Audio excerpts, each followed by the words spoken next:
campagne zéro accident sur nos routes. Et oui, c'est possible, pourquoi pas. Dans cette optique, pour ce qui concerne la sécurité routière, nous sommes avec le coordonnateur de l'ONG Ali Nagnon.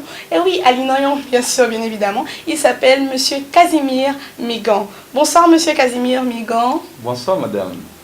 Dites-nous, vous êtes coordonnateur de l'ONG Ali Nagnon. En quoi est-ce que consiste l'ONG Ali Nagnon?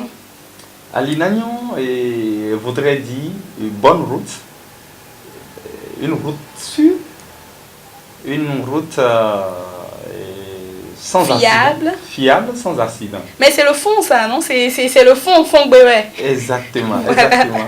Tout à fait. Et en quoi est-ce que ça consiste, votre ONG? Bon, c'est vrai qu'on comprend que la route soit fiable, mais en quoi est-ce que ça consiste? Il faut reconnaître que l'ONG Ali Nagnon est une organisation dont le domaine d'action est la sécurité routière. Oui. Nous intervenons à travers l'éducation, la formation, la sensibilisation et la recherche, l'assistance aux victimes des accidents de la route. Et c'est justement pour ça que nous sommes là en ce moment, parce que monsieur le coordonnateur, monsieur Migan, vous allez nous dire un peu, puisqu'aujourd'hui, on remarque que la jeunesse est beaucoup plus axée sur, c'est vrai, le port de casque, puisqu'on en parle et qu'on sensibilise et que la police dit attention si vous ne mettez pas les casques, ça crée des problèmes. Mais est-ce que la jeunesse sait concrètement pourquoi est-ce qu'elle met le casque? Donc, dans cette optique, vous allez nous dire un peu, monsieur le coordonnateur, comment sensibiliser nos jeunes frères qui de plus en plus mettent les casques à l'envers, ne mettent pas, toutes les options de protection qu'ils ont par rapport à leur casque, ou alors les accrochent simplement à leur moto et roulent sur nos grandes routes. Dites-nous un peu, comment est-ce que vous percevez ce phénomène? Et justement pour sensibiliser, comment sensibiliser? Sensibilisons ensemble nos jeunes frères. C'est là le problème réel au Bénin, ce que nous vivons. Les jeunes ne comprennent pas l'importance du casque et ils ne savent pas pourquoi ils doivent porter le casque. C'est parce qu'il y a répression, il faut porter le casque, il faut choisir n'importe quel type de casque. Il faut même aller choisir des casques de chantier. Mais justement, par rapport au type de casque, on va y revenir dans notre prochaine intervention. Mais là, tout de suite, quand même, dites-nous par rapport à la jeunesse qui porte le casque comme ils veulent, ou qui carrément les accroche aux motos et ne les porte pas. Donnez un peu à cette jeunesse-là les raisons concrètes de porter le casque, ou alors comment faire pour les sensibiliser au port de casque. Et c'est en cela que je trouve que si déjà la jeunesse ne porte pas le casque, il faut essayer de sensibiliser, tout à fait. de conscientiser la jeunesse, les amener à un changement de comportement. Et le changement de comportement implique qu'il faut aller les rechercher là où ils se trouvent.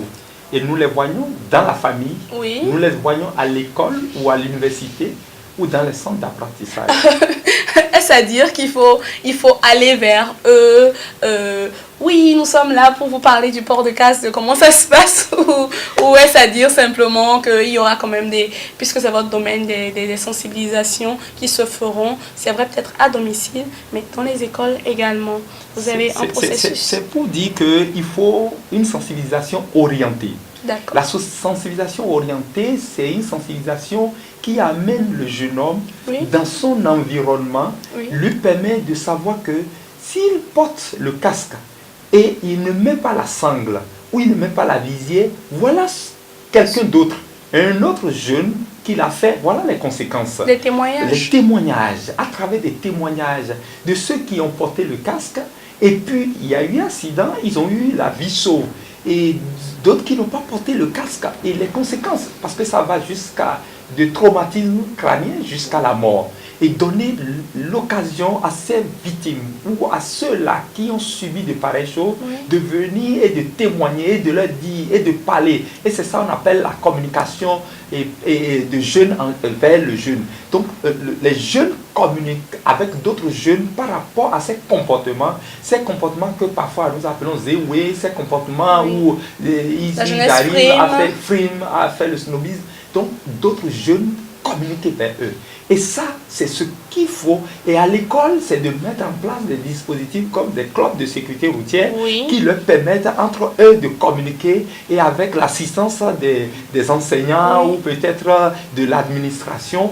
Et ça leur permet réellement d'être et de prendre conscience, de savoir que le casque est utile parce que je dois porter le casque parce qu'il y a tel élément qui me protège. Et lorsque par mégarde il y a accident, voilà, je pourrais être protégé jusqu'à tel degré. Ça fait que la communication passe, nous arriverons facilement à pouvoir changer ces comportements où nous voyons des casques qui sont portés à l'envers et nous voyons d'autres qui ne mettent même pas la sangle.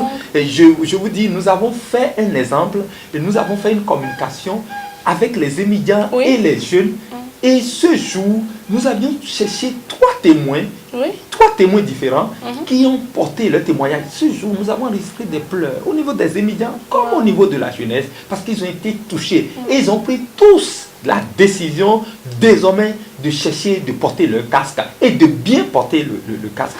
Je pense que c'est des choses, des exemples pareils, c'est de ça que je parle pour que réellement ils puissent prendre conscience. Même là où il n'y a pas même la police, qu'ils puissent comprendre que le casque est utile et ils doivent porter le casque. Et c'est pour leur vie, c'est pour eux-mêmes, c'est pour leur bien. Oui, justement, c'est vrai, Monsieur Casimir, c'est vrai, merci. Alors donc, les répercussions de votre sensibilisation, je pense que ça a donné quand même bon nombre d'éveils de conscience par rapport à la jeunesse. Et donc, l'optique que vous suggérez, c'est de continuer à témoigner à l'endroit de nos jeunes frères et sœurs. Pourquoi pas de bouche à oreille, pourquoi pas par des canaux comme les nôtres actuellement, et de rassurer, de rappeler à nos jeunes frères et sœurs qu'ils ne mettent pas le casque pour la police ou pour les bons yeux de qui que ce soit, mais pour leur propre bien-être, pour le bien-être de leurs proches qui tiennent à eux et qui ne veulent pas qu'ils partent. Mais justement, vous me parliez d'un cas grave d'accident de quelqu'un quand même proche à vous, quelqu'un qui est ambassadeur à l'ONG à Linoyan, son beau-père. Vous nous avez parlé, de cet événement malheureux. Mais comment est-ce que ça s'est passé? C'est déplorable parce que lui, il est un ambassadeur et toutes les semaines, il est au carrefour en train de sensibiliser ou peut-être de régler, d'aider les policiers à pouvoir donner la voix aux autres. Et il sensibilise ses proches. Son beau-père, il a porté le casque, mais il n'a pas mis la sangle. Quand il a fait l'accident au carrefour et Ciné Concorde, il est décédé. Et ça, avec ce problème, il doit enterrer son beau-père. Et c'est ça ce que nous disons. Vous imaginez ce que cela crée. Et celui-là, ce beau-père, il constitue le poids également pour sa famille. Les enfants sont encore là. Et il partira bêtement parce qu'il n'a pas mis simplement la sangle. Il a mis le casque. Il a pris le soin de porter le casque. Il n'a pas mis la sangle. Donc, porter le casque sans la sangle, c'est rien faire. C'est comme si on n'a même pas porté le casque. Et justement, dans cette optique, on va en reparler. On va parler de comment porter le casque, de la sangle, il faut la mettre, oui, bien évidemment. La visière aussi, oui. Et comment choisir son casque, bien évidemment. Comment choisir le casque adapté? Parce que oui, il y a tout type de casque, on en voit de tout genre aujourd'hui.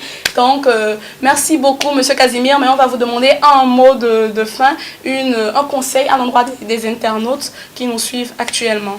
Je voudrais sincèrement remercier nos internautes et je les invite, la jeunesse, nous avons besoin de vivre. L'avenir de demain, le développement de Bénin nous appartient. Nos parents ont l'espoir, comptent sur nous. Le Bénin compte sur nous et nous avons besoin de vivre. Et pour cela, nous devons mettre notre casque lorsque nous sommes à moto. Que nous soyons le conducteur ou le passager, il nous faut notre casque et bien mettre le casque parce que le développement du Bénin dépend de nous et nous avons besoin d'être en vie pour développer notre cher pays. Merci beaucoup, Monsieur Casimir Migan. Vous êtes coordonnateur de l'ONG à Linoyan. Et justement, nos jeunes internautes, nos amis, même les adultes, toutes les couches sont concernées parce qu'il s'agit de sécurité routière. Même les piétons sont concernés. Il faut inciter, il faut sensibiliser, ne jamais se fatiguer, de sensibiliser au port de casque. Il faut mettre la visière. Quand vous mettez le casque, il faut mettre la visière, d'accord? Parce que ça évite beaucoup de poussière dans les yeux. Et surtout que le climat n'est pas très adapté en ce moment. Il faut aussi mettre la ceinture. Il ne faut pas oublier. Il faut la fermer. C'est important. C'est crucial. Et oui, vous avez compris, les casques, c'est pas pour décorer les motos. C'est pas pour faire plaisir aux policiers. C'est pas par crainte, mais c'est d'abord pour notre sécurité. Je mets mon casque, alors je t'en prie, engage-toi aussi à mettre ton casque parce que c'est pour sauver ta vie.